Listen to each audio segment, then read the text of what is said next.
Welcome to special interview. నేను రమా మండవ. ఈరోజు మనతో పాటు మందలపు రవి గారు ఉన్నారు మన ఇంటర్వ్యూలో. ఒకసారి చూసినట్లయితే ఒక ఎన్ఆర్ఐగా అతి సామాన్య కుటుంబంలో పుట్టి ఒక ఎన్ఆర్ఐగా సక్సెస్ అయ్యి అక్కడి నుంచి ఆయన టీడీపీలో తన ప్రస్థానం స్టార్ట్ చేశారు. ప్రస్తుతం జోన్ 2 ఇన్ఛార్జ్గా కూడా ఉన్నారు టీడీపీ వైపు నుంచి. మొన్నటి టీడీపీ ఘన విజయంలో కూడా ఆయన కీలక పాత్ర అయితే పోషించారు. అసలు ఆయనకి ఇంత సక్సెస్ ఎలా సాధ్యమైంది ఇంత షార్ట్ స్పాన్లో? అంత చంద్రబాబుకి అంత క్లోజ్ అసోసియేట్గా కూడా మందలపు రవి ఎలా మారారు? అదేవిధంగా చూసినట్లయితే టీడీపీ విజయంలో ఆయన భాగస్వామ్యం ఏంటి మనం తెలుసుకునే ప్రయత్నం చేద్దాం. రవి గారు మనతో పాటు ఉన్నారు. సార్ నమస్తే. సార్ నమస్కారం.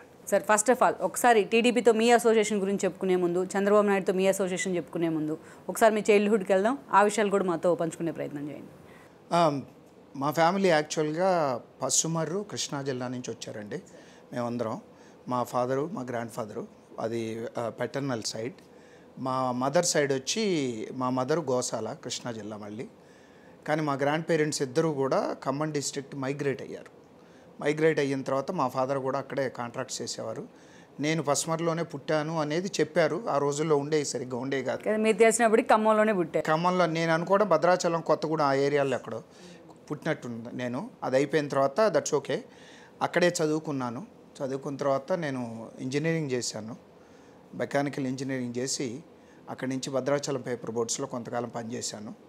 చేసిన తర్వాత అమెరికా 98లో అమెరికా వెళ్ళాను. 26 ఇయర్స్. మెకానికల్ ఇంజనీరింగ్కి పేపర్ బోర్డ్కి మ్యాచ్ అవ్వట్లేదు. పేపర్ బోర్డులో మెకానికల్ షిఫ్ట్ ఇంజనీర్గా పనిచేసేవాడిని భద్రాచలం పేపర్ బోర్డులో. ఆ తర్వాత కంప్యూటర్ కోర్సులు నేర్చుకుని అమెరికా వెళ్ళాను 98లో. అప్పటికే నాకు మ్యారేజ్ చేశారు. మా మా మా ఫాదర్ అప్పటికే చనిపోయారు. మా ఫాదర్ చనిపోయిన తర్వాత మా మేనమామలు మా పెద్ద మేనమావ రాజకీయాల్లో ఉండేవారు. ఎన్టీఆర్తో పాటు తెలుగుదేశం పార్టీ ఎమ్మెల్యేగా పనిచేశారు. తెలుగుదేశం పార్టీలో మంచి పొజిషన్లో ఉండేవారు ఆయన. ఆ తర్వాత నా పేరు కోనేరు నాగేశ్వర్, కొత్తగూడెం ఎక్స్ఎమ్మెల్యేగా. సో దాని తర్వాత ఆయనతో పనిచేసిన తర్వాత నేను అమెరికా వెళ్ళిపోయాను. ఇక్కడితో పెద్ద సంబంధాలు లేవు, కానీ పెళ్లి చేసి పంపించారు నాకు. మా వైఫ్ వాళ్ళు వచ్చి ఘంటసాల కృష్ణా జిల్లా వాళ్ళది కూడా. పెళ్లి తీసుకుని వెళ్ళిపోయాను. అక్కడే ఫ్యామిలీ, మా పిల్లలు అక్కడే పుట్టారు. ఇప్పుడు మా పెద్దమ్మాయి లా చదువుతుంది, రెండో అమ్మాయి ఏమో బిజినెస్ టెక్నాలజీ చదువుతుంది. మా అబ్బాయి చిన్నోడు 7th గ్రేడ్. సో అది నా గురించి చెప్పాలంటేనండి, నా చైల్డ్హుడ్ కానీ మ్యారేజ్ కానీ ఇది కానీ. అక్కడికి వెళ్ళిన తర్వాత లక్కీగా అన్ని రకాలుగా కలిసి వచ్చింది. ఉద్యోగం చేశాను కొంతకాలం, తర్వాత వ్యాపారం పెట్టాను. ఐటీ సర్వీసెస్ కంపెనీలు చేస్తూ దాని తర్వాత వేరే వ్యాపారాల్లోకి వెళ్ళాను. రకరకాల వ్యాపారాలు చేస్తున్నాను ఇప్పుడు. చేసిన తర్వాత తెలుగుదేశం పార్టీతో నా అనుబంధం చిన్నప్పటి నుంచి, ఇందాక చెప్పాను కదా, మా మేనమావ టీడీపీలో ఉండటం వల్ల ఎన్టీఆర్ గారిని కలవడం అనేది 4-5 సార్లు. అంటే మీకు ఇన్బిల్ట్ ఎక్కడో అది ఉండిపోయింది, మీరు అక్కడ ఉన్నా ఓకే ఉండిపోయింది. తెలుగుదేశం పార్టీ అనేది నా దృష్టిలో ఏంటంటే ప్రజా సంక్షేమం గురించి పాటుపడే పార్టీ. అది ఎన్టీ రామారావు గారి ఐడియాలజీ కానీ, ఈరోజు మా అధినేత చంద్రబాబు గారి ఐడియాలజీ కానీ ఒకటే. ప్రజలకు ఏం చేస్తుంది పార్టీ, నాయకులుగా తెలుగుదేశం పార్టీ నాయకులుగా మనం సమాజానికి ఏం చేస్తున్నాం అనేది మాత్రమే ఎప్పుడు వాళ్ళు మాట్లాడడం. ఎన్టీఆర్ గారు మాట్లాడే విధానం కూడా, ఆయన కూడా మీకు తెలిసిందే కదా, సమాజమే దేవాలయం ప్రజలే దేవుళ్ళు అనే క్యాప్షను ఎంతో ధైర్యం ఉన్న రాజకీయ నాయకుడు కానీ చెప్పలేడు. అటువంటి క్యాప్షన్తో ఆయన వచ్చి సంక్షేమ కార్యక్రమాలు, సంక్షేమ పథకాలు ఇండియా మొత్తం మీద ఆద్యుడు ఆయన. కొన్ని సంక్షేమాలు ఆడపడుచులకి 50% ఆస్తిలో ఇవ్వడం అనేది ఒక విప్లవాత్మకమైన నిర్ణయం. అది ఆ రోజుల్లో ఎన్టీఆర్ గారు తీసుకుంది. అటువంటి చేంజెస్ సొసైటీలో చాలా తీసుకొచ్చిన ఘనత తెలుగుదేశం పార్టీది. దాన్ని ఈరోజు మా అధినేత చంద్రబాబు గారు 2 పైకి తీసుకెళ్లారు ఎన్టీఆర్ గారి కన్నా కూడా. అంతేకాకుండా ఆయన 2 విధాలుగా టెక్నాలజీని కూడా అదే ఊపులో పైకి తీసుకొచ్చి దానివల్ల తెలుగు యువతకి, తర్వాత తెలుగు జాతికి ఎంతో ఉపయోగపడుతుంది అనే ఆలోచనతో పనిచేశారు. దానివల్ల ఈ రోజున తెలుగు యువత ఇంత పెద్ద ఎత్తున విదేశాల్లో స్థిరపడటానికి అది కూడా ఒక కారణమైంది. బాబు గారు తీసుకున్న విప్లవాత్మకమైన నిర్ణయం. ఈవెన్ మీ జనరేషన్ అంతే కదా, 97, 98 నుంచి 96 నుంచే ఉంది. సార్ 97 నుంచి తీసుకొచ్చారు ఇక్కడికి. అప్పుడు ఆయనే చీఫ్ మినిస్టర్గా ఉండేవారు. ఆయన తీసుకొచ్చారు ఆంధ్రప్రదేశ్లో. దాన్ని ఆ రోజున వాజ్పేయి గవర్నమెంట్ ఉండటం వల్ల సార్ చెప్పిన ప్రతిదీ కూడా ఇంప్లిమెంట్ అయినవి. అన్ని రకాలుగా ఏది చూసినా సరే బాగా వర్కౌట్ అయింది. తెలుగు ఇప్పుడు ఈ రోజున Telugu highest spoken language in America అవుతుందంటే ఎంతోమంది మైగ్రేట్ అవ్వబట్టి అది సాధ్యమైంది. ఎప్పుడైనా సరే ప్రజలు ఎక్కువ వెళ్ళిన చోటే కదా సాధ్యం జరుగుతుంది ఏదైనా. అది జరుగుతుంది ఈ రోజున. Highest spoken Indian language in America is Telugu ఈ రోజున. అంటే ఆ స్టేజ్కి మనం వెళ్ళాము అంటే దాని వెనకాల ఆ రోజున మనకు పనిచేసిన నాయకుడు అంటే మన ఉమ్మడి రాష్ట్రానికి చీఫ్ మినిస్టర్గా ఉన్న వ్యక్తి ఎంతో విజనరీగా ఆలోచించి చేసిన పని ఈ రోజు 25 సంవత్సరాల తర్వాత కూడా కనపడుతుంది. అదే ఆయనకి మనం రిటర్న్ ఇవ్వాలి గిఫ్ట్ అనే దాంట్లోనే మొన్న 24లో కొన్ని లక్షల మంది ఎన్ఆర్ఐలు సొంత డబ్బు పెట్టుకుని స్వచ్ఛందంగా రాష్ట్రాల్లో కూడా ఉన్నవాళ్ళు స్వచ్ఛందంగా వచ్చి తెలుగుదేశం పార్టీకి కూటమి అభ్యర్థులకి పనిచేశారంటే అది చంద్రబాబు నాయుడు గారు ఆ రోజు వేసిన బీజం. ఇది నేను హార్ట్ఫుల్గా నమ్ముతాను. ఒకటి ఇక్కడ రవి గారు, మీరు ఎన్ఆర్ఐగా అక్కడ స్థిరపడ్డారు, బిజినెస్లో బిజీ అయి ఉన్నారు, ఎంత పొలిటికల్ ఇన్ఫ్లుయెన్స్ మీ మీద ఉన్నప్పటికీ, బట్ అక్కడ నుంచి టీడీపీతో అసోసియేషన్ అంటే అక్కడ నుంచి మీరు టీడీపీకి వర్క్ చేస్తూ వచ్చారా? ఎన్ఆర్ఐ టీడీపీ అనేది ఎప్పటి నుంచో పెట్టారండి. చాలా కాలం నుంచి ఎన్ఆర్ఐ టీడీపీ ఉంది. ఎన్ఆర్ఐ టీడీపీ ద్వారా తెలుగుదేశం పార్టీకి ఇక్కడ జరిగిన ఘన విజయాలు మేము అక్కడ కూడా సెలబ్రేట్ చేసుకునేవాళ్ళం. పోయినప్పుడు బాధపడేవాళ్ళం. పార్టీ పోయినప్పుడు చంద్రబాబు గారి లాంటి లీడర్ని కోల్పోయామే కొంతకాలం అనే ఒక బాధ ఉండేది మనసుల్లో. ఇక ఫాలో అవ్వడం అంటారా, ప్రతి వాళ్ళకి ఇంటర్నెట్ వచ్చేసినాక వార్తాపత్రికలు మీకు ఇక్కడ ఉన్న ప్రజలకి ఎంత దగ్గరో మాకు అంతే దగ్గర. అటువంటప్పుడు ప్రతి వాళ్ళం ప్రతిరోజు చదువుతాం, ఈనాడు చదువుతాం, జ్యోతి చదువుతాం, ఇష్టపడేవాళ్ళు కొంతమంది సాక్షి చదువుకుంటారు, ఎవరిష్టం వాళ్ళ ప్రకారం చదువుకునేవాళ్ళు. దాన్ని బట్టి రాజకీయంగా ఏం జరుగుతుంది ఆంధ్రప్రదేశ్లో అని ఈ రోజున 10 మంది కూర్చుంటే అది ఎన్ఆర్ఐలు అవనండి ఆంధ్రప్రదేశ్లో కూర్చున్న వాళ్ళు కానివ్వండి 2 విషయాలే మాట్లాడుకుంటారు. మొట్టమొదటి మాట్లాడేది రాజకీయాలు, తర్వాత మాట్లాడేది సినిమాల గురించి. ఇవి 2 రాజకీయాలు మాట్లాడినప్పుడు చంద్రబాబు గారు లేని రాజకీయం మాట్లాడలేం. ఇది రాష్ట్రంలో కానీ ఈవెన్ కొన్నిసార్లు ఈ రోజున చూడండి చంద్రబాబు నాయుడు గారు లేకుండా సెంట్రల్ గవర్నమెంట్ ఫామ్ అవ్వదు. ఇది నిజం, ఎవరు కాదన్నా అవునన్నా. ఈరోజు సెంటర్ ఆఫ్ అట్రాక్షన్ ఆయనే, ఈరోజు దానికి ఆక్సిజన్ ఇస్తుంది కూడా ఆయనే. అందుకే ఆయన గౌరవాన్ని ఎప్పుడైతే తగ్గిస్తున్నారో నెక్స్ట్ వాళ్ళే రియలైజ్ అవుతున్నారు బాబు గారు లాంటి లీడర్ని మనం తగ్గించుకొని మనం తగ్గించుకుంటున్నామని. అందుకని మీకు నేను ఎప్పుడు ఒకటే మాట చెప్తానండి, నాకు ఫ్రెండ్స్ సర్కిల్లోకి వచ్చినప్పుడు కానీ చంద్రబాబు నాయుడు అనేవాడు ఈ దేశ సంపద. ఆ సంపదను కాపాడవలసిన బాధ్యత మన అందరిది. ఎందుకంటే ఆయన ఆలోచనలు ఎప్పుడూ కూడా సొసైటీ గురించి, దేశం గురించి, ఈ దేశం ఎంత బాగుపడాలి, ఈ రాష్ట్రంలో ఉన్న యువత ఎంత బాగుపడాలి, ఈ రాష్ట్రంలో ఆడపడుచులకు ఏ విధమైన రక్షణ కల్పించాలి, ఈ తెలుగు ప్రజల్ని మనం నెక్స్ట్ లెవెల్లో ఎలా పెట్టాలి, ఇటువంటి ఉన్నతమైన ఆలోచనలు ఉన్న రాజకీయ నాయకుల్లో చంద్రబాబు గారు ప్రథముడు. ఆయన ఉన్నా లేకపోయినా మీరు చూసే ఉంటారు. తుఫాన్ వచ్చినప్పుడు పోయిన 2 సంవత్సరాల క్రితం గవర్నమెంట్ ఏమి చేయకపోతే ప్రతిపక్షంలో ఉన్న చంద్రబాబు గారు చొరవ తీసుకుని నాయకుల్ని, మా తెలుగుదేశం పార్టీ శ్రేణుల్ని ముందుకెళ్ళండి, ప్రజలకి సేవ చేయండి, ప్రజల కష్టాల్లో ఉన్నప్పుడు మనం నిలబడాలి అని చెప్పాడు. అంటే అది ఎంతమందికి ఉంటుందండి ఆ నిబద్ధత? ఎంతమంది ఆ విధమైన మెంటాలిటీతో ఆలోచిస్తారు? అందుకే బాబు గారు అనేవాడు చాలామందికి, చంద్రబాబు గారు అనేవాడు చాలామందికి రోల్ మోడల్. నేను ఒక చిన్న ఎగ్జాంపుల్ చెప్తానండి. మే 10వ తారీఖు నాకు మే 8వ తారీఖు నాకు షెడ్యూల్ వచ్చింది, సార్ ప్రోగ్రామ్ షెడ్యూల్. గోదావరి జిల్లాలో 2 ప్రోగ్రాంలు పెట్టారు. ఉండి 10:30కు వస్తూ ఉన్నారు వైజాగ్ నుంచి. ఆయనకి నేషనల్ ఛానల్ ఏదో ఆయన్ని ఇంటర్వ్యూ చేయడం కోసం కొంచెం డిలే అయింది. సార్ 12:30కు వచ్చారు. 2కి వచ్చి హెలికాప్టర్ దిగారు. జనరల్గా ఆయన లోపలికి వెళ్ళి బస్సులోకి వెళ్ళి లీడర్లను పిలుస్తారు లోపలికి, ఏంటి ఇష్యూస్ ఏంటి నేను అడిగి తెలుసుకుని దాన్ని సాల్వ్ చేయడానికి ప్రయత్నిస్తారు. అది ఆయన స్టాండర్డ్ ప్రొసీజర్ ఎప్పుడు కూడా ఎన్ని చేసినా సరే. కానీ తెక్కకుండా కారు ఎక్కేసి మన బస్సులోకి వెళ్ళట్లేదు, వెళ్ళిపోతున్నాం అన్నారు. వెళ్ళిపోయిన తర్వాత ఆయన వెహికల్ ఎక్కి మాట్లాడే ముందు వెనకాల నేను కూడా నిలబడి ఉన్నాను. నేను ఆ ఎండకండి చర్మం కాలిపోయింది. 1 గంట అయింది, ఆల్మోస్ట్ 50 ఉంది, 49, 50s ఉంది అప్పుడు. మిట్ట మధ్యాహ్నం అది చేసేసి ఆ మీటింగ్ చేసేసి మళ్ళీ కారు ఎక్కేసి హెలికాప్టర్కి వెళ్ళిపోయి ఏలూరు వెళ్ళిపోయారు. నేను అప్పుడు ఆయనకి చేతులు జోడించి చెప్పాను, సార్ నేను ఏలూరు రాలేను సార్, నేను ఎందుకంటే మీరంటే హెలికాప్టర్లో వెళ్తాను, నేను మళ్ళీ ఏలూరు కూడా నా జోన్లోదే నేను వెళ్ళినా రాలేను సార్ అంటే, లేదు నువ్వు ఇక్కడ ఉండి చూసుకొని ఆయన ఏలూరు వెళ్ళారు. ఏలూరు సభ చెప్పి అక్కడి నుంచి జోరున్న వర్షం పడుతుంటే గన్నవరం సభ చెప్పారు. గన్నవరం సభ చెప్పిన తర్వాత మాచర్ల చెప్పారు. మాచర్ల చెప్పిన తర్వాత ఒంగోలు చెప్పారు. 5 సభలండి ఆ వయసులో. నిజంగా యంగ్గా ఉన్నోళ్ళు కూడా అంత నిబద్ధతతో పనిచేస్తారు. అసలు అంత నిజంగా ఆలోచన ఒక్కొక్కసారి నాకు అనిపిస్తూ ఉంటుంది ఎప్పుడన్నా కారులో ప్రయాణం చేసేటప్పుడు, అసలు ఈయనకి ఇంత శక్తి ఎక్కడి నుంచి వస్తుంది? అంతే. ఆ విల్ పవరే ఈ రాష్ట్రాన్ని గాడిలో పెట్టాలి, ఈ రాక్షసుడి నుంచి కాపాడాలి, ఇది తప్పితే ఆయనకి వేరే ఆలోచనలు ఎప్పుడు ఉండవు అసలు. ఎందుకంటే ఎన్నో మీటింగ్లు అటెండ్ అయ్యాను నేను పర్సనల్గా. రెండోది ఏంటంటే నేను అమెరికా నుంచి వచ్చిన తర్వాత నాకు జోన్ 2 అప్పచెప్పినప్పుడు నీకు రాజకీయ అనుభవం లేదు, నేర్చుకో, తప్పులు జరుగుతాయని కూడా చెప్పిన వ్యక్తి ఆయనే నాకు. కానీ ఒకటి కదా రవి గారు, మీరేమో అక్కడ సెటిల్ అయ్యారు, family also settle there only. మీరు అసలు 2 years to మళ్ళీ టీడీపీ వైపు ఎందుకు రావాలనిపించింది? ఆయన ఇన్ఫ్లుయెన్స్ మీ మీద ఉందంటారా? అలా ఉందండి. చంద్రబాబు గారి ఇన్ఫ్లుయెన్స్ నా మీద చాలా ఎక్కువ ఉంది. ఎందుకంటే మా పిల్లలు మొన్న జనవరి టైంలో వచ్చారు. వచ్చినప్పుడు సారు నేను ఆచంట మీటింగ్ అయిపోయిన తర్వాత ఇద్దరం కలిసి హైదరాబాద్ వస్తుంటే సార్ ఫ్యామిలీ వచ్చారు సార్ ఇక్కడికి అన్నప్పుడు పిల్లలు నిన్ను మీ ఫ్యామిలీని తీసుకుని రా కలవడానికి అన్నారు.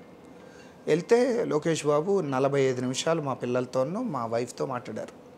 మాట్లాడిన తర్వాత సారు దగ్గరికి వెళ్ళాం, సార్ రూమ్లోకి వెళ్ళాం. సార్ రూమ్లోకి వెళ్ళిన తర్వాత మా చిన్నమ్మాయి బిజినెస్ అండ్ టెక్నాలజీ చదువుతుంది మా చిన్నమ్మాయి.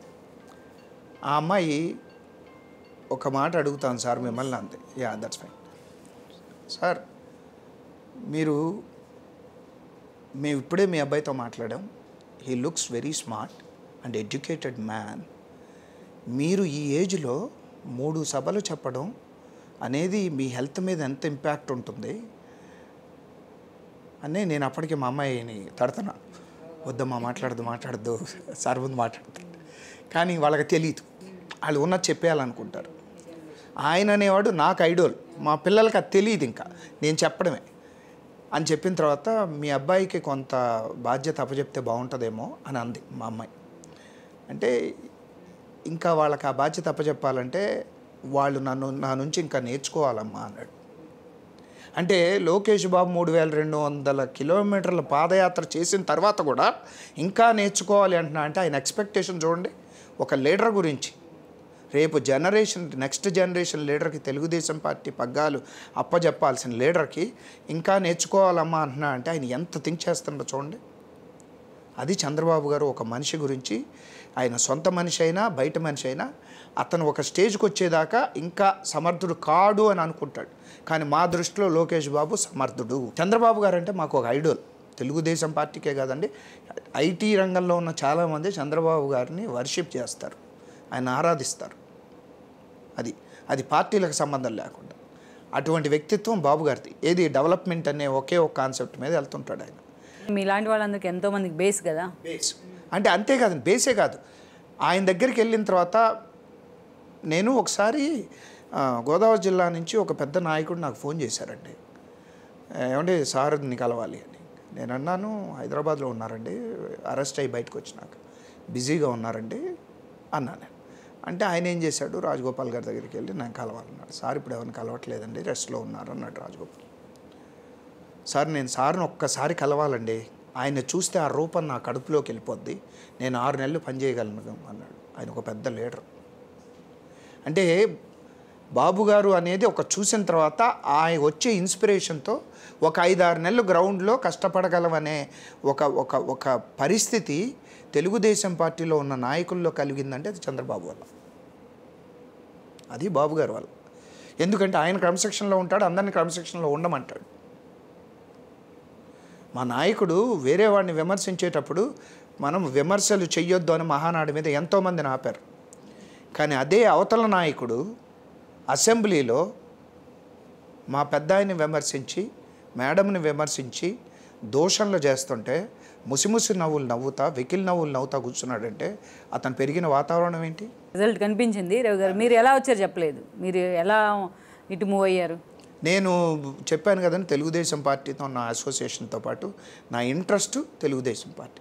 నేను చంద్రబాబు నాయుడు గారికి భక్తుడిని ఒక విధంగా చెప్పాలంటే. నేను ఏ స్టేజ్లో ఉన్నా, నేను ఏం కంపెనీలు, నా వ్యాపారం ఏంటి కాదు, బాబు గారు అనే ఆయన నాకు అంత ఆరాధ్యుడు. అటువంటి వ్యక్తి కోసం పనిచేయాలనేది నా తపన ఎప్పటికైనా. 22లో సెప్టెంబర్లో సార్ని వచ్చిన తర్వాత చాలా రోజుల తర్వాత కలిశాను.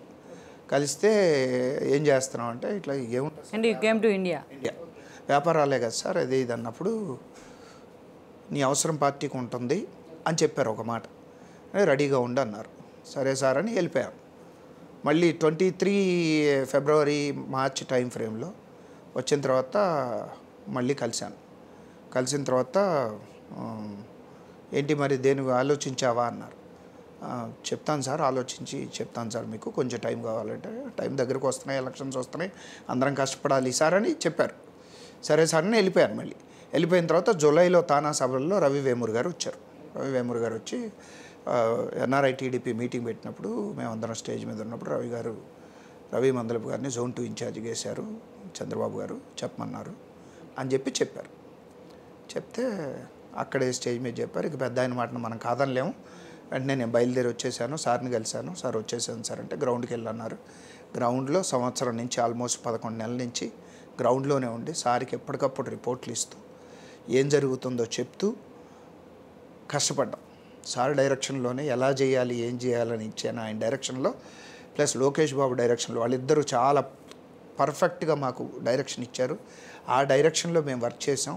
అందుకే ఈ విజయం. అండ్ కీలక బాధ్యతలు జోన్ 2 ఏముంటాయండి? కీలక బాధ్యతలు నాకు జోన్ 2 కోఆర్డినేషన్కి వచ్చేసరికి నాయకుల్ని కోఆర్డినేట్ చేయాలి. అంతేకాకుండా సార్ ప్రోగ్రామ్ కానీ లోకేష్ గారి ప్రోగ్రామ్ కానీ ఏమన్నా ఉంటే దాన్ని కోఆర్డినేట్ చేయాలి. దానికి సంబంధించిన థింగ్స్ అన్నీ చూడాలి. అదే కాకుండా సభలు ఇవి ఉంటే సమీకరణ కానీ లేకపోతే మిగతా విషయాలు ఆ నాయకుల్లో పక్కనున్న మొబిలైజేషన్కి సంబంధించి మా నాయకులతో జరిగే మీటింగులు అవన్నిట్లో అటెండ్ అయ్యి వాళ్ళకి చెప్పాలి. ఇది కాకుండా ఎలక్షన్స్కి సంబంధించి బాబు గారి క్యాండిడేట్లని సెలెక్ట్ చేసుకునేటప్పుడు ప్రాబబుల్స్ ఏంటి, ఎవరు ఎలా ఉన్నారు, ఫీడ్బ్యాక్ ఎలా ఉంది, క్యాండిడేట్కి ఎలా ఉంది, ఇవన్నీ కూడా సార్కి రిపోర్ట్ ఇవ్వాలి మొత్తం అంతా డీటెయిల్గా. ఈ రిపోర్ట్ అయిపోయిన తర్వాత లాస్ట్కి ఎలక్షనీరింగ్ జరిగే ముందు అసలు ఎలక్షనీరింగ్ చేసే పద్ధతి, సెంట్రల్ పార్టీ చెప్పిన విధానంలో ఎలక్షనీరింగ్ ఎట్లా చేస్తున్నాం, ఇది కాకుండా ప్రోగ్రామ్ కమిటీ చెప్పే ప్రోగ్రామ్స్ అంటే తెలుగుదేశం పార్టీ హైకమాండ్ చెప్పే ప్రోగ్రామ్స్ అన్ని ప్రోగ్రామ్ కమిటీ ద్వారా మాకు వస్తాయి. అవి ఇంప్లిమెంట్ జరుగుతున్నాయా లేదా, నియోజకవర్గాల్లో ప్రతి నాయకుడు ఇంప్లిమెంట్ చేస్తున్నాడా దాన్ని లేదా అనే ఫాలో అప్, ఇదంతా చాలా టీడీఎస్ వర్క్ ఉంటుందండి. కాకపోతే మాకు కూడా కొంత సపోర్ట్ ఉంటుంది. ఇది చేయడానికి అది చేయడానికి దేనికైనా మేము ఒక్కడే మొత్తం చేయలేం. మా దగ్గర నుంచి ఇన్పుట్ అనేది చాలా వాల్యుబుల్ ఇన్పుట్ అయింది సార్ తెలుగుదేశం. కానీ అంతకుముందు లేదు కదా రవి గారు, ఈ జోన్ సిస్టమ్ అంతకుముందు లేదు, జోనల్ సిస్టమ్ అంతకుముందు లేదు. కానీ 24 ఎలక్షన్లో జోనల్ సిస్టమ్ చాలా బాగా పనిచేసింది. అలాంటి ఆలోచన అసలు ఎందుకు వచ్చింది? అది సార్కి మరి most probably robin Sharma team వాళ్ళు ఇచ్చిన ఐడియాను ఏంటో నాకు తెలియదు. జోనల్ సిస్టమ్ పెట్టిన తర్వాత లూప్ హోల్స్ మధ్యలో ఉన్న గ్యాప్స్ బాగా తగ్గిపోయింది. ఈ రోజున సారు మేము మొత్తం ఒక సందర్భంలో ఆయన ఏం చెప్పారంటే, జోనల్ ఇన్ఛార్జీలు ఎవరైతే ఉన్నారో వాళ్ళు నా ఫేస్, నా ఇయర్స్ అండ్ నా ఐస్, వాళ్ళు మీకు ఏదైనా చెప్పారు అంటే అది నేను చెప్పానని అర్థం చేసుకోండి. అలాగే కాకుండా మీరు జోనల్స్కి ఏమన్నా చెప్తే వాళ్ళు నాకు పొల్లుపోకుండా నాకు వెనక్కి చెప్తారు. ఇది మేజర్గా చాలా ఇంపాక్ట్ చూపించింది. ఈ సిస్టమ్ కనుక చంద్రబాబు గారు ఇప్పుడు కూడా కంటిన్యూ చేస్తే, ఎప్పుడూ కూడా సార్ ఒక మాట అనేవారు సార్ని, సార్ గవర్నమెంట్ వచ్చిన తర్వాత మాకు టైం ఇవ్వట్లేదు అని ఎమ్మెల్యేలు, ఎంపీలు, కార్యకర్తలు, నాయకులు అనేవారు. ఈ జోనల్ సిస్టమ్ ఇలాగే కంటిన్యూ అయితే రేపొద్దున నిజంగా గ్రౌండ్లో ఏం జరుగుతుంది, ఎమ్మెల్యేల దగ్గర ఏం జరుగుతుంది అనేది బాబు గారికి చెప్పడానికి అది మంచి ఒక మీడియా అవుతుంది, వయా మీడియా అవుతుంది. దానివల్ల ఏమవుతుందంటే ఆ గ్యాపులు తగ్గిపోతాయి, సార్కి టైం సేవ్ అవుద్ది, ఎమ్మెల్యేలకి ఎంపీలకి టైం సేవ్ అవుద్ది, ఇన్ఫర్మేషన్ కరెక్ట్గా పాస్ అవుతుంది, వాళ్ళకి కావాల్సినవన్నీ బాబు గారికి చేరేసి వాళ్ళకి కావాల్సినవన్నీ చేయొచ్చు. ఇది ఒక సిస్టము, చాలా మంచి సిస్టమ్ ఇంప్లిమెంట్ చేశారు తెలుగుదేశం పార్టీలో. దీన్ని కంటిన్యూ చేస్తే, అంటే పవర్లో ఉన్నప్పుడు కూడా కంటిన్యూ చేస్తే ఇది మంచి సిస్టమ్ అవుతుంది మన పార్టీకి, బిట్వీన్ ద పార్టీ మనకి చాలా మంచి సిస్టమ్ అవుతుందని నేను చాలా గట్టిగా నమ్ముతాను. అంటే మీకు ఈ జోన్ ఇన్ఛార్జెస్ మధ్య కూడా కోఆర్డినేషన్ ఉంటుందా? జోన్ ఇన్ఛార్జీలకి జోన్ వరకేనండి, ఒకళ్ళ జోన్లో ఇంకొకళ్ళని మేము కల్పించుకోము. ఎందుకంటే అది one of the major instruction sir ఇచ్చింది మాకు, ఒకళ్ళ జోన్లో ఇంకొకళ్ళు కల్పించుకోవద్దు అని. కల్పించుకోవడం వల్ల ఏమవుతుందంటే ఆ జోన్లో ఒకరికి తెలిసిన వాళ్ళు ఉంటారు, రికమెండేషన్ మాకు వస్తుంది, నేను రికమెండేషన్ చేయొచ్చు, ఆయన ఇబ్బంది పడవచ్చు అవతల జోన్లు, లేకపోతే ఆయన నాకు చెప్తే నేను ఇబ్బంది పడవచ్చు. అందుకని ఏ జోన్కి ఆ జోన్ లీడర్సు, జోన్ కోఆర్డినేటర్సు వాళ్ళు మేనేజ్ చేసుకున్నారు. రిపోర్ట్స్ అన్నీ కూడా ఎన్పీపీ నేషనల్ పార్టీ ప్రెసిడెంట్కి మేము పోస్ట్ చేసేవాళ్ళం. యాక్చువల్గా ఇట్లాంటి పోస్టులు ఇవ్వాలంటే ప్రైమర్లీ గ్రౌండ్ రియాలిటీస్లో కొంచెం సీనియర్లో పొలిటికల్గా బ్యాక్గ్రౌండ్ ఉంటేనో లేకపోతే ఒక సీనియర్ పొలిటీషియన్స్ అయితే అలాంటి వాళ్ళని ప్రిఫర్ చేస్తూ ఉంటారు యాక్చువల్గా. ఒక ఎన్ఆర్ఐని తీసుకొచ్చి హఠాత్తుగా ఏపీలోకి అడుగు పెట్టిన తర్వాత హఠాత్తుగా మిమ్మల్ని తీసుకొచ్చి ఆ పోస్ట్ ఇవ్వడాన్ని ఎలా చూస్తారు? అది నిజంగా బాబు గారికి ఒక నమ్మకంతో చేసిన పనేనండి. ఆ నమ్మకాన్ని కూడా నేను నిలబెట్టు. ఆ నమ్మకాన్ని మీరు ఎలా క్రియేట్ చేయగలిగారు అంటున్నాను నేను. ఆ క్రియేట్ చేయడానికి వేరే రీజన్ ఏమి లేదండి. నేను తెలుగుదేశం పార్టీకి లాయలిస్ట్ని. చాలా సంవత్సరాల నుంచి సార్తో కలిసి అన్ని విషయాల్లో కాదు కొంత విషయాల్లో పనిచేస్తూ ఉన్నాను. ప్లస్ నాకు తెలుగుదేశం పార్టీతో అనుబంధం మా కుటుంబానికి 40 సంవత్సరాల నుంచి ఉంది. తెలుగుదేశం పార్టీ అనేది మా మా మా మా బ్లడ్లో ఉంది. అందువల్ల ఇవన్నీ నాకు పాజిటివ్ ఇదైపోయినాయి. సెకండరీ ఏంటంటే నేను అక్కడ పనిచేసిన తర్వాత నా మీద ఎటువంటి కాంప్లికేషన్స్ ఎటువంటి ఇష్యూస్ లేకుండా చూసుకోవాల్సిన బాధ్యత నా మీద ఉంది. అది నేను సక్రమంగా చేశాను అని నేను నమ్ముతున్నాను. బాబు గారికి కూడా నా మీద పెద్దగా ఏదో వచ్చుంటే ఒకటి రెండు డెఫినెట్గా వచ్చుంటాయి, చెప్పే ఉంటారు. ఆయనే చెప్పారంటున్నారుగా వస్తాయి. ఆయన పట్టించుకోరు. ఆయన ఏంటంటే ఒక మనిషిని పంపించామంటే ఎక్స్పీరియన్స్ లేదు, నేర్చుకుంటాడు. అదే పద్ధతిలో నేను వెళ్ళాను, నేర్చుకున్నాను. సార్ కరెక్ట్ రిపోర్ట్లు ఇచ్చాను. యాక్చువల్గా రవి గారు ఇవాళ రేపు పాలిటిక్స్లో చూస్తే యాక్టివ్ పాలిటిక్స్లో చాలామంది మెజారిటీ ఎన్ఆర్ఐస్ చక్కగా సెటిల్ అయిపోయిన తర్వాత వచ్చేసి ఎక్కువ పాలిటిక్స్ మీద ఫోకస్ పెడుతున్నారు. ప్రత్యక్ష ఎన్నికల్లోని మేము ఎలక్ట్ కావాలనుకుంటూ ఉన్నారు. అసలు ఆ సైడ్ మీరు ఎందుకు ఫోకస్ పెట్టలేదు? మొట్టమొదట నన్ను పిలిచినప్పుడే ప్రత్యక్ష ఎన్నికల్లోకి నువ్వు వద్దు అనేది ఒకటి స్ట్రైట్ ఫార్వర్డ్గా చంద్రబాబు గారు నాకు చెప్పారు. నువ్వు పార్టీకి పనిచేయాలి, పార్టీ నాతోనూ లోకేష్తో పనిచేయాలి నువ్వు అనేది వెరీ క్లియర్గా చెప్పేశారు నాకు. చెప్పేయడం వల్ల నాకు అసలు అటువైపు నాకు లేదు. కానీ మధ్యలో అత్యుత్సాహం కొంత జరిగింది. రాజమండ్రి పార్లమెంట్కి రవి మందలపు క్యాండిడేట్ అని వచ్చింది. వెంటనే నాకు పార్టీ ఆఫీస్ నుంచి మీరు వెనక్కి తగ్గండి అని చెప్పారు. నేను పూర్తిగా వెనక్కి వెళ్ళిపోయాను. ఎందుకంటే నా ఇంటెన్షన్ అది కాదు. సార్ వెరీ క్లియర్గా ఉన్నారు కాబట్టి అసలు నాకు ఏ రోజున ఆలోచన లేదు. ఆయన ఒకటే మాట చెప్పారు, నువ్వు పని చేయి, పార్టీకి నువ్వు పరిచయం చేసుకో, పార్టీ నీకు పరిచయం అయిన తర్వాతే నీ భవిష్యత్తును నేను నిర్ణయిస్తాను అని. అంటే ఆ ప్రచారం ఎలా వచ్చింది? మీ అసోసియేట్స్ తీసుకొచ్చారా? నేను ఒక సామాజిక వర్గం చెందిన వ్యక్తిని.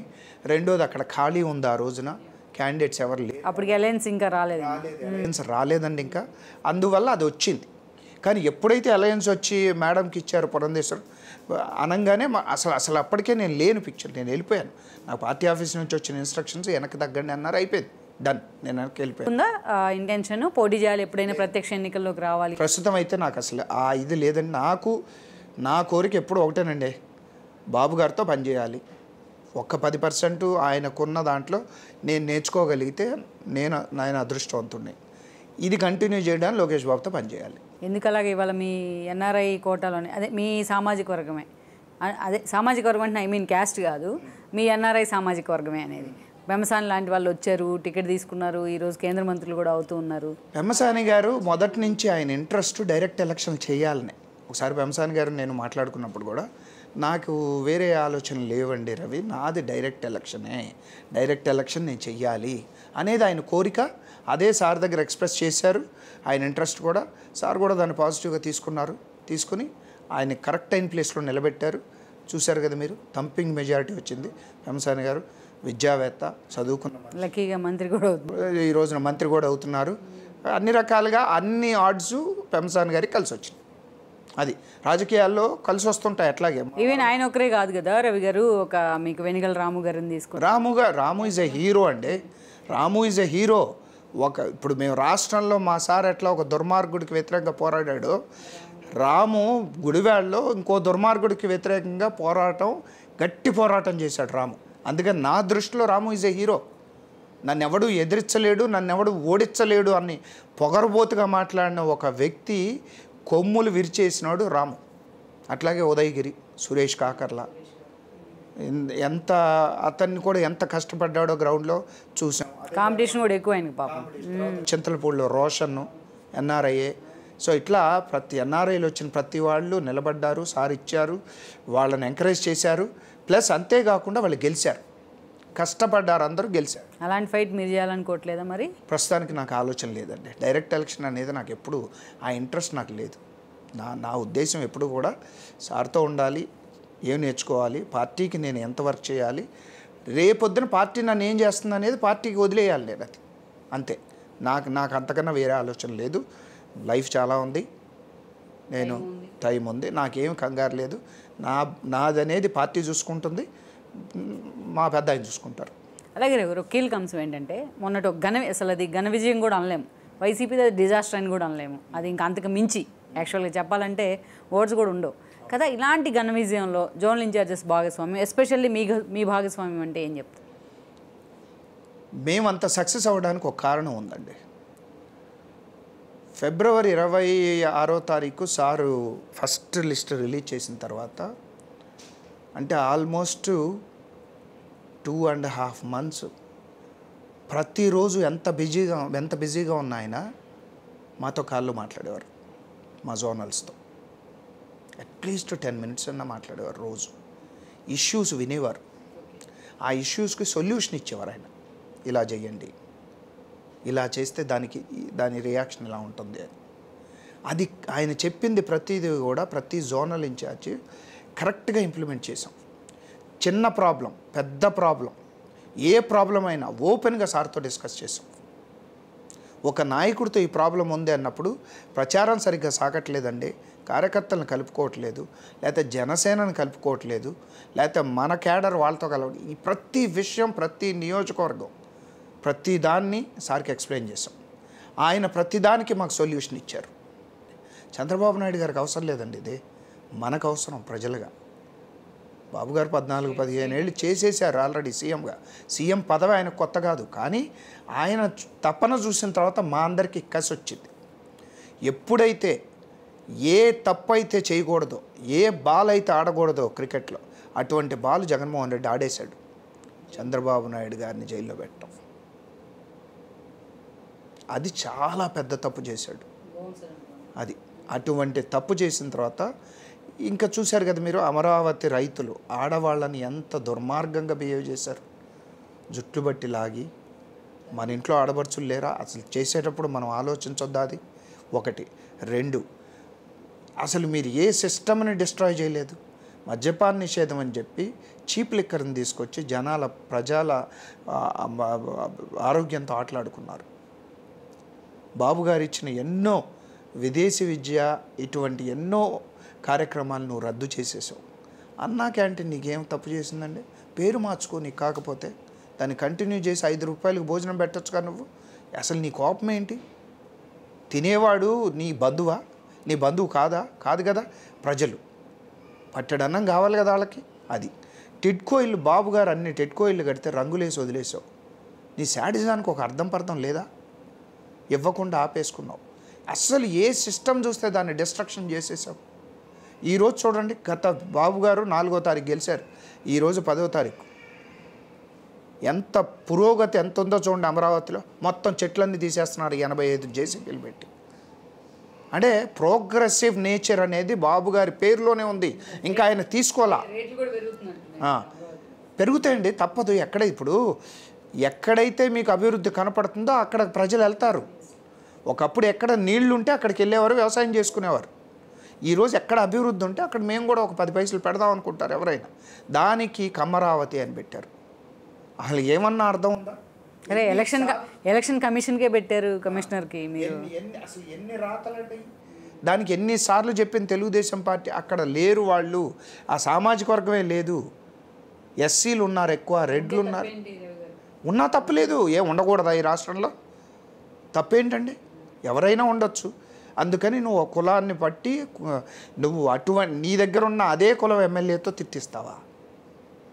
ఈరోజు ఏమైంది? నీ ఇంటికి నా ఇల్లు ఎంత దూరం, నా ఇంటికి నీ ఇల్లు అంతే దూరంగా. ఈ రోజున మేము చేయలేమా? మీరు చేస్తున్నారేగా. నిన్న లబోదిబోం అంటున్నారు, చెప్తున్నాడు చెయ్యాలి. వదిలేస్తే నెత్తి మీదకెక్కి డ్యాన్స్ వేయటం అనేది ఎక్కువైపోయింది. కాబట్టే చెప్తున్నాం మేము. ఈ రోజున ఏమీ తప్పు చేయని చంద్రబాబు గారిని 53 రోజులు జైల్లో పెట్టారు. మీరు ఎన్ని తప్పులు చేశారు? ప్రజల సొమ్ముని అసలు నేను ఒక ప్రశ్న అడుగుతున్నానండి. ఈరోజు ఆయన్ని ప్రతిపక్ష హోదా కూడా రాలేదు ఆయనకి. ఒక ప్రశ్న అడుగుతున్నానండి.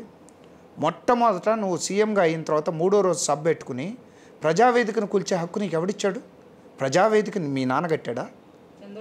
నువ్వు కట్టావా? కాదుగా. గవర్నమెంట్ డబ్బుతో నీకు ముందున్న ముఖ్యమంత్రి కట్టాడు. అది గవర్నమెంట్ ప్రాపర్టీ, అంటే ప్రజల సొత్తు. ప్రజల సొత్తుతో ఆడుకునే హక్కు నీకు ఎవడిచ్చాడు?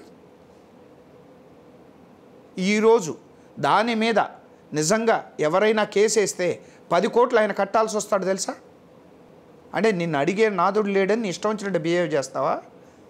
అసలు దాని గురించి తర్వాత తెలుగుదేశం పార్టీ మీద మీరు తెలుగుదేశం పార్టీ ఆఫీసు మీద దండయాత్ర చేయాల్సిన అవసరం మీకేమొచ్చింది? జోగి రమేష్ అనేవాడు అసలు చదువుకున్న మూర్ఖుడు అతను, లేదా చదువుకున్నాడు అసలు చదువు లేదో కూడా నాకు తెలియదు. బాబు గారి ఇంటి మీదకి 200 కార్లు వేసుకుని నువ్వు దండయాత్రకు వెళ్తావా?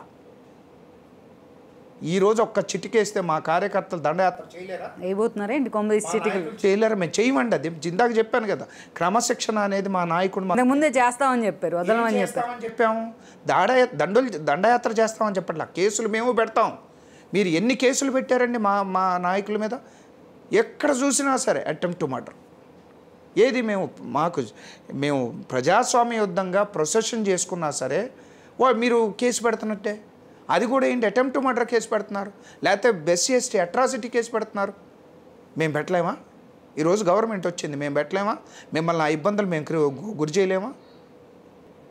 అంటే ఏదో ఒక పేపర్ని పెట్టుకుని, ఒక చెత్త పేపర్ని దాంట్లో కూర్చొని మీ ఇష్టం వచ్చినట్టు మాట్లాడేసేయటం, లేకపోతే ఎదుటోళ్ళ మీద బురద చల్లటం ఏం చేస్తున్నారు మీరు?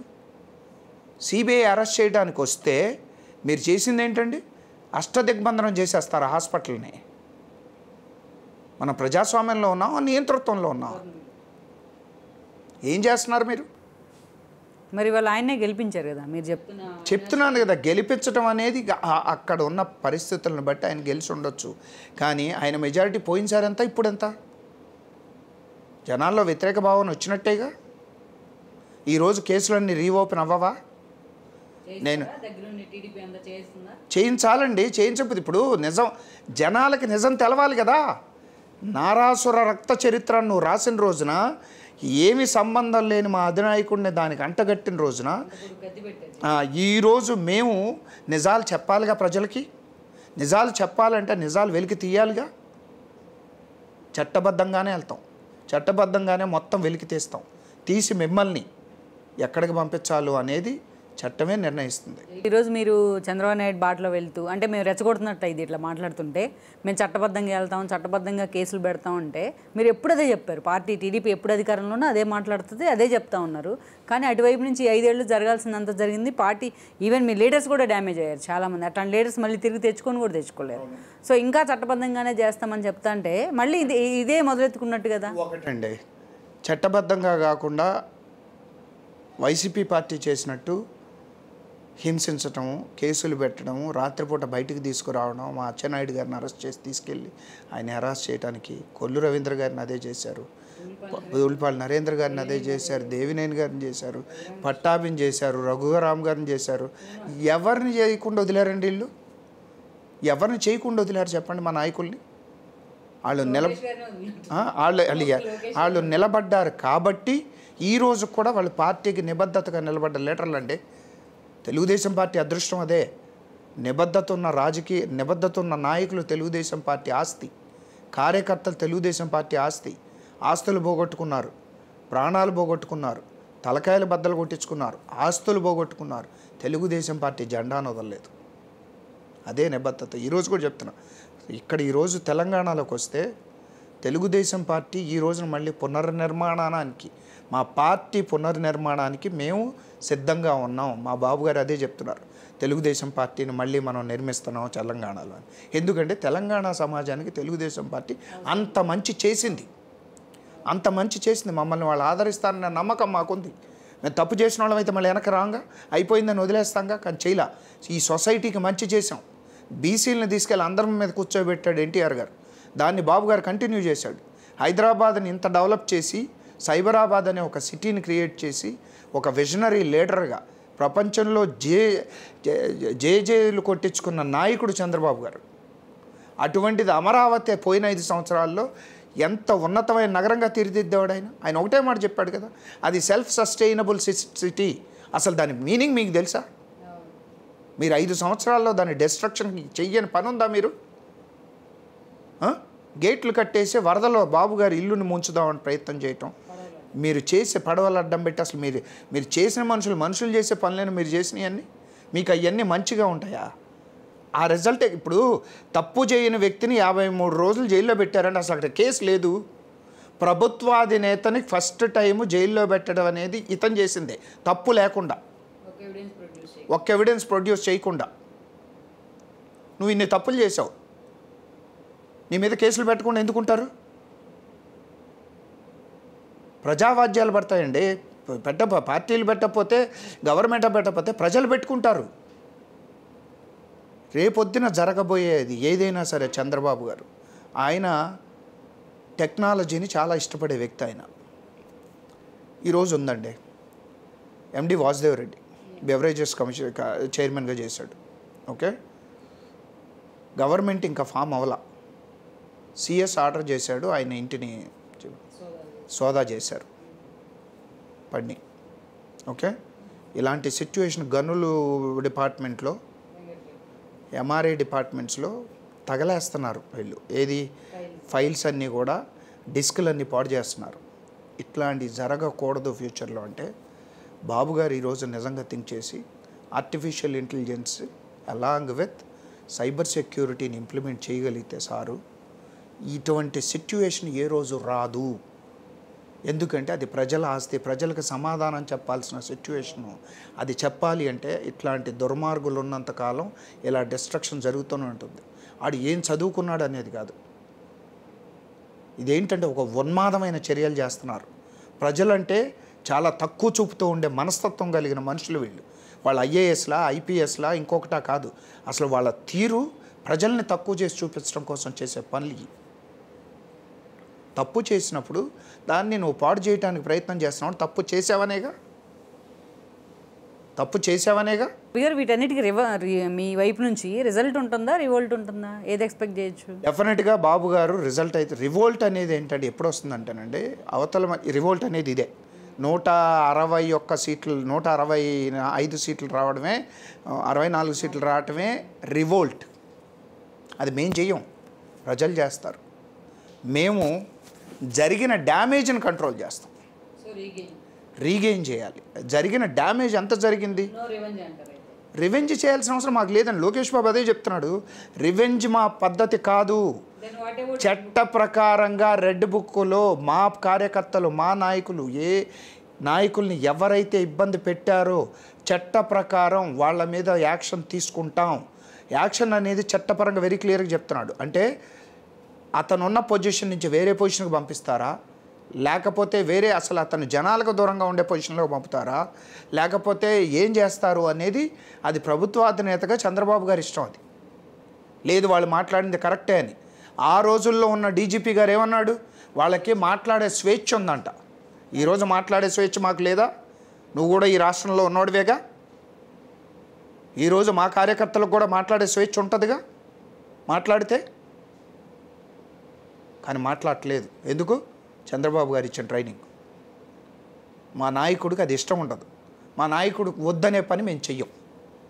తెలుగుదేశం పార్టీలో అది ఉంది, అందువల్ల మేము చేయట్లా. నేను ఇందాక నుంచి అదే చెప్తున్నా, ఈ రెండిళ్ళు ఒక సమాన దూరంలో ఉంటాయి. అందువల్ల మీరు ఈ రోజు కన్నా మారండి. వాళ్ళు ఏం చెప్తారు, నేను బటన్ నొక్కినప్పుడు నీ ఇంటికి డబ్బులు వస్తే నన్ను నమ్మి ఓటేయండి అంటాడు. అసలు డబ్బులు నువ్వు ఇవ్వడం ఏంటి? గవర్నమెంట్ డబ్బు. దానికి ఈరోజు ఓకే నువ్వు ఇచ్చావా, నీ సొంత డబ్బు ఇచ్చావా చెప్పు. నీ సొంత డబ్బు ఇచ్చి ఈ రోజున గవర్నమెంట్ కట్టాలి దానికి ఇంట్రెస్ట్లు. ఆ అప్పుని గవర్నమెంట్ తీర్చాలి. కార్పొరేషన్ల మీద అప్పులు తెచ్చేసావు, మద్యం మీద అప్పు తెచ్చేసావు నెక్స్ట్ 2.5 years. అసలు ఏమనుకుంటున్నావు నువ్వు? నీ గవర్నర్ అసలు నీ సొంత జాగీర్ అనుకున్నావా? మరి ఛాలెంజ్ కదా ఇన్ని అప్పుల మధ్యలో మీ పరిపాలన మీకు. అదేనండి బాబు గారిది. మరి బాబు గారి ఎక్స్పీరియన్స్ అనేది అదే కదా. ఆయన ఎప్పుడు ఒక పదం చెప్తారు, మీకు తెలిసే ఉంటుంది, అందరూ విన్నదే. క్రైసిసే కాదండి, సంపద సృష్టించాలి అనేవారు. సంపద సృష్టించి దాన్ని జనాలకు పంచాలి, అలాగే డెవలప్మెంట్ చెయ్యాలి. ఈ రెండు ఆయన ఎప్పుడు చెప్తుంటారు. ఆ సంపద సృష్టించడం అనేది చంద్రబాబు గారికి తెలిసినట్టుగా ఏ రాజకీయ నాయకుడికి ఆంధ్రప్రదేశ్ రాజకీయాల్లో చేసిన నేను చూడాల. ఈవెన్ ఎన్టీఆర్ గారు కూడా సంపద సృష్టించాల, ఆ రోజు ఉన్న వనరులతో చేశాడు ఆయన. సంపద సృష్టించమనే కాన్సెప్ట్ బాబు గారు చేసిందే, దాన్ని రాజశేఖర రెడ్డి గారు చేసుకున్నాడు. కానీ 1999 to 2004లో బాబు గారు సంపద సృష్టించి సంక్షేమ పథకాలు చేస్తా డెవలప్మెంట్ చేయించాడు. 2014లో సెల్ఫ్ సస్టైనబుల్ సిటీ కన్స్ట్రక్ట్ చేయడానికి మొదలుపెట్టి 30,000 ఎకరాలు రైతుల దగ్గర నుంచి తీసుకొచ్చాడంటే ఆయన మీద ఒక నమ్మకం. అప్పటికి ప్రపంచ చరిత్రలో లేనిది ఆయన క్రియేట్ చేయగలిగాడు. ఏంటైతే దట్ ఈస్ కాల్డ్ విజన్. అది రాజకీయ నాయకుడికి ఉండాలి. పిల్లల భవిష్యత్తు కానీ లేకపోతే ప్రజల భవిష్యత్తు గురించి ఆలోచించేవాడు నాయకుడు. అవతల వాడిని ఎలా ఇబ్బంది పెట్టాలి, ప్రభుత్వ ఆస్తులు ఎలా ధ్వంసం చేయాలి, ఇవి మాట్లాడేవాడు ఎవడు కూడా రాజకీయ నాయకుడు కాదు. లేకపోతే కులం మీద మాట్లాడేవాడు, లేకపోతే ఆడంగులు మీరు మాకు అన్యాయం జరుగుతుంది, మాకు న్యాయం చెయ్యండి అని అడుగుతుంటే ఆడవాళ్ళని నువ్వు హీనంగా మాట్లాడటం, వాళ్ళ పట్ల అమానుషంగా ప్రవర్తించటం, ఇవన్నీ నాయకుడు చేసే పనులు కాదు. నీ ముందు 14.5 సంవత్సరాలు సీఎంగా చేసిన వ్యక్తి ఒక పద్ధతి చూపించాడు. అంతకుముందు 6 సంవత్సరాలు చేసిన ఇంకో వ్యక్తి నీ తండ్రి ఒక పాలనా విధానమైన పద్ధతి చూపించాడు. నువ్వు నేర్చుకుందేంటి అంటే ఆల్మోస్ట్ 20.5 సంవత్సరాలు, నీ వయసు 45 ఏళ్లలో నీకు మెచ్యూరిటీ వచ్చే టైంకి వీళ్ళిద్దరే సీఎంలుగా ఉన్నారు. నువ్వు నేర్చుకునే ముందు నువ్వు ఒక సీఎం, ఇప్పుడు నేనున్నాను, నాకు ఇష్టమైన నాయకుడు ఎవరు? చంద్రబాబు గారు ఏం చెప్పినా దాని గురించి ఆలోచిస్తాను. నువ్వేం చెప్పావు? మా నాన్న చేసిన దానికన్నా మంచిగా చేస్తాను. ఏం చేసావు నువ్వు? అసలు మీ నాన్న చేసిన దానికి నువ్వు చేసిన దానికి అసలు ఏమైనా సంబంధం ఉందా? నక్కకి నాగులోకి అనుకున్న తేడా ఉంది. నువ్వు దండయాత్ర చేసావు, ప్రజల మీదకి దండయాత్ర చేసావు, ప్రతిపక్ష పార్టీల మీదకి దండయాత్ర చేసావు, ఆడామొగ తేడా లేకుండా హింసించావు కేసులతో. ఒక పోలీస్ వ్యవస్థను నీ చేతుల్లో పెట్టుకుని అర్ధరాత్రి అపరాత్రి లేకుండా అరెస్ట్ చేయించావు. ఒక ప్రతిపక్ష నాయకుడు 14.5 సంవత్సరాలు సీఎంగా చేసిన వ్యక్తి, ఎన్ఎస్జీ కంట్రోల్లో ఉండే వ్యక్తిని అర్ధరాత్రి పూట వెళ్ళి బస్సుని ట్యాప్ చేస్తా, ప్రతి అరగంటకు ఒకసారి వెళ్ళి బస్సును ట్యాప్ చేస్తా. ఆయన మానసికంగా ఎంత హింసించారు మీరు? మానసికంగా మీరు ఎంత హింసించారు? అయినా తట్టుకొని నిలబడ్డ గుండెది బాబు గారిది. అసలు మీరు చేసిందంతా కూడా దుర్మార్గమైన చర్యలు తప్పితే ఏదన్నా ఇది మంచి చర్య మేము చేసామని చెప్పుకోవడానికి ఏముంది? నువ్వంటావు కదా బాబు గారు చేసిన గొప్పటి ఏముంది అని. చంద్రన్న బీమా ఉంది, రాసుకో, నేను చెప్తా ఈ రోజున. నువ్వు ఆ రోజున ఎందుకు మాట్లాడాలని నన్ను అడుగుతావేమో, నేను చెప్తున్నాను. మేము ఎలక్షనీరింగ్లో గత సంవత్సరం నుంచి బిజీగా ఉన్నాం. ప్రతి చిన్న విషయం పెద్ద విషయం గురించి మాట్లాడుకుంటా ఉన్నాం మా అధినేతతో. అందుకని నీకు కొన్ని కౌంటర్లు ఈరోజు చెప్తున్నాను నేను. ఒక చంద్రన్న బీమా ఉంది, ఒక అంబేద్కర్ విదేశీ విద్య ఉంది, ఆయన ఇచ్చినయే ఇవన్నీ. అన్న క్యాంటీన్ ఉంది, 5 రూపాయలకి అందరికీ కడుపు నిండా అన్నం పెట్టాడు. నీకు ఇంకేం కావాలి? ఇవి కాకుండా పట్టిసీమని కంప్లీట్ చేసి రాయలసీమకి నీకు వాటర్ ఇచ్చాడు. పోలవరం 73% కంప్లీట్ చేశాడు. అమరావతి 45-50% కంప్లీట్ చేశాడు. నీకేం చేసావు? నువ్వేం చేసావు చెప్పు నాకు? బటన్ నొక్కావు. 2,30,000 కోట్లు ఈబీటీ ద్వారా ఇచ్చానని నువ్వు చెప్తున్నావు కదా. నువ్వు తెచ్చిన అప్పు ఎంత?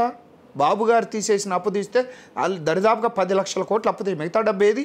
లెక్క చెబుదు. కానీ ఇప్పుడే మొదలైంది గేమ్. ప్రతి రూపాయి అది ప్రజల సొమ్ము, నీ సొమ్ము కాదు, తెలుగుదేశం పార్టీ సొమ్ము కాదు. అది చట్టపరంగా అయినా ఇంకో పరంగా అయినా ఇక నుంచి వెండెట్టా పాలిటిక్స్ చూస్తూ ఉంటారు. డెఫినెట్గా చెయ్యాలి. ఏమండి, కొంతమందికి చెబితే వింటారు, కొంతమందికి ఒక దెబ్బ పడితే వింటారు, కొంతమందికి 10 దెబ్బలు పడితే వింటారు. వీళ్ళు ఎటువంటి వాళ్ళో వాళ్ళనే తెలుసుకోమనండి. చెప్పుతాం మేము, ఒకసారి చెప్తాం, ఇక వాళ్ళ ఇష్టం. ఎందుకంటే ప్రజలకి జవాబుదారీగా ఉండాల్సిన ప్రజాప్రభుత్వం వచ్చింది. ప్రజల సొమ్మును పాడు చేసే హక్కు ఎవరికీ లేదు. నీకు అదే చెప్తున్నాను కదా. అసలు ఏముంది రేవు గారు అక్కడ పాడు చేయడానికి? మొత్తం మైన్స్, వైన్స్, శాండ్స్ మొత్తం రాష్ట్రం అంతా నేరోగా నేకెడ్గా ఉంది. నేను ఇప్పుడు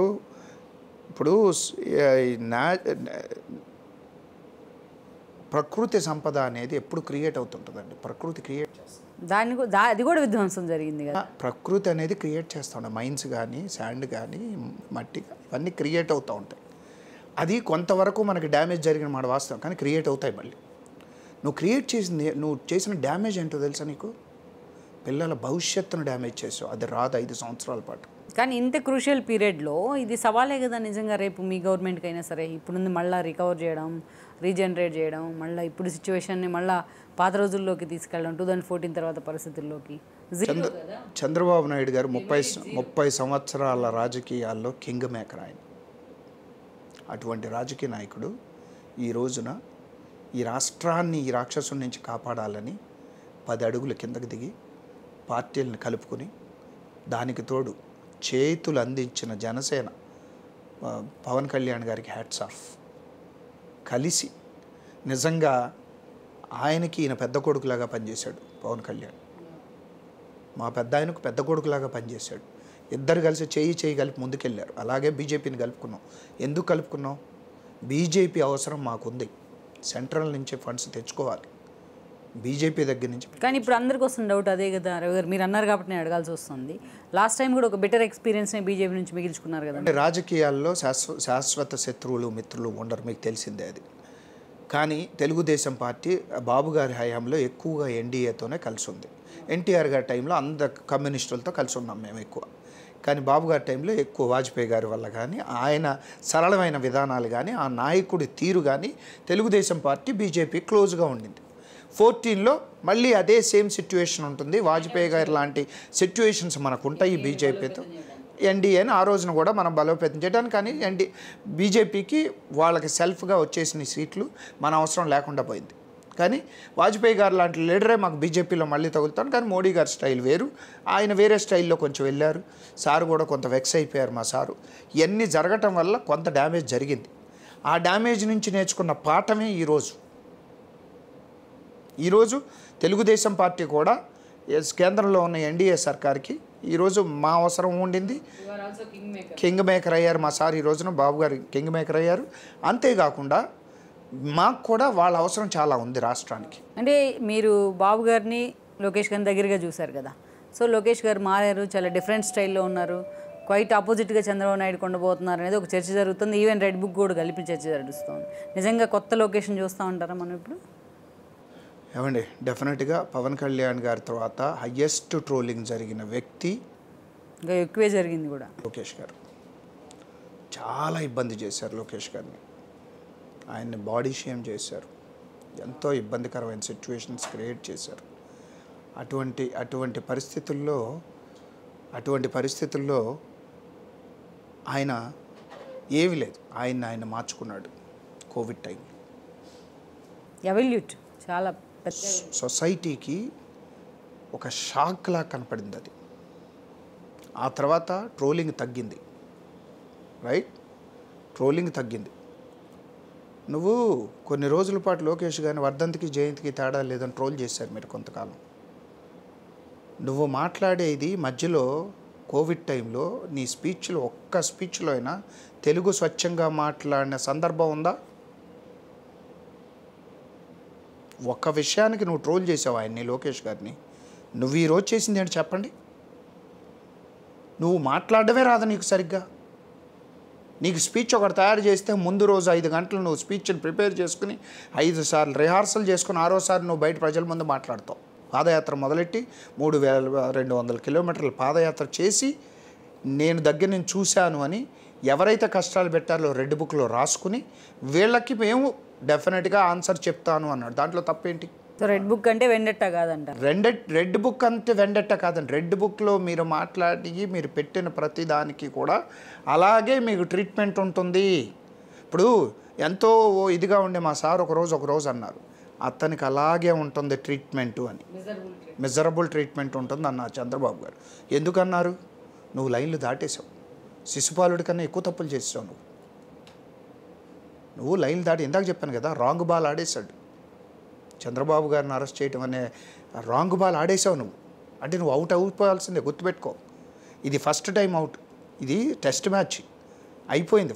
ఫస్ట్ ఇన్నింగ్స్లో నువ్వు అవుట్ అయిపోయావు. సెకండ్ ఇన్నింగ్స్లో నిన్ను ఏ విధంగా ఉంటుంది అనేది నువ్వు చూద్దు. కానీ దెన్ రవి గారు, మీరు గ్రౌండ్లో చాలా ఆల్మోస్ట్ ఒక 6 months నుంచి 8 months వరకు ఉన్నారు కదా, ఆల్మోస్ట్.